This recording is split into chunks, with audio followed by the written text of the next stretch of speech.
India TV 9 news Maharashtra. सोलापूरचे ग्रामदैवत श्री सिद्धरामेश्वरांच्या यात्रेनिमित्त नंदीध्वजांची मिरवणूक मोठ्या उत्साहात काढली जाते। यात्रेसाठी 4 ते 5 लाख भाविक येतात, त्यामुळे वाहतुकीचा अडथळा होऊन कायदा व सुव्यवस्थेचा प्रश्न निर्माण होऊ शकतो। या पार्श्वभूमीवर 12 ते 16 जानेवारीपर्यंत शहरातील 6 प्रमुख मार्गांवरील वाहतुकीत बदल करून त्या मार्गांवरील वाहनांसाठी पर्यायी मार्ग उपलब्ध करून देण्यात येणार आहेत।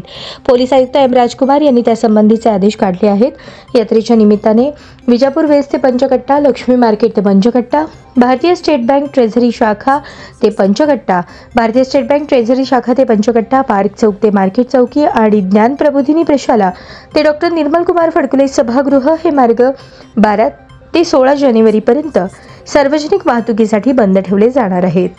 त्या वाहनांसाठी विजापूर वेस्ट ते बेगमपेठ पोलीस चौकी मागून मार्ग उपलब्ध असणार आहे। पूनम चौक, रंगभवन चौक, 7 रस्ता, जुना एम्प्लॉयमेंट चौक, डफरीन चौक ते पार्क चौक असा मार्ग देखील त्या मार्गावरील वाहनांसाठी उपलब्ध असणार आहे। दुसरीकडे श्री सिद्धरामेश्वर मंदिर, श्री मल्लिकार्जुन मंदिर, संमती कट्टा परिसर, होम मैदान या ठिकाणी धार्मिक कार्यक्रम होतात। श्री रेवण सिद्धेश्वर मंदिरातही भाविकांची मोठी गर्दी असते। या पार्श्वभूमीवर हा सर्व परिसर नो पार्किंग झोन म्हणून घोषित करण्यात आला आहे।